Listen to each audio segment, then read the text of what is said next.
Good morning, and I want to again thank everyone who has subscribed to my channel and shown an interest in this topic. And yes, I know it can be a little overbearing and overwhelming, the amount of information that I'm pushing at you. So I'm going to try to clarify some of that. Some people won't need much clarification because they already get it. Those are going to be people who are already in the field doing research and are familiar with what they're seeing.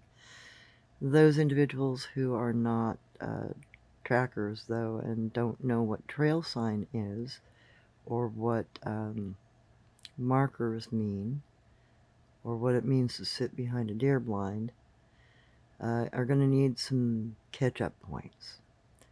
So the angle that I am pursuing is that the Forest Brothers, Bigfoot, are humanoids that have language and culture and live in tribal groups and family systems. The information that my grandmother taught me, and the information that Uncle Ong taught me, and what my mother and father taught me, all suggest that they are people, and that my family for generations has been keeping up communications. In fact, that's why we left our tribe behind, because we felt it was more important to preserve the trail language of these indigenous people than it was to stay with our tribe. We didn't want to get assimilated and be told that we couldn't believe the way that we believed, or that we couldn't think the way that we thought, or that we couldn't practice our ways traditionally.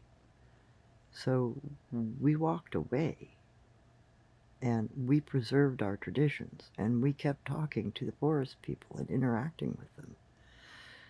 So my channel is attempting to show you firsthand what kanji are, what you call trail markers are. They're actually a form of language.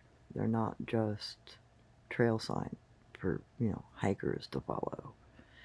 It is their intergroup communication. It is their language. So the sounds that Uncle Ong wrote down for me with all the strokes in association were the 130,000 characters of Kana sounds that make up the kanji for this indigenous language. Now, the cryptid language seems to be a root language of some sort. It has Asiatic languages, it has Native American languages, it's got roots in Mongolian, has roots in Pinyin, Ainu. So I would say it would be very important to learn about it. For instance, if we do, we won't have to shoot one to figure out what it is. If we can master the language enough to communicate, then what I do for trade could be turned into actual sit-down communication, which would be very helpful.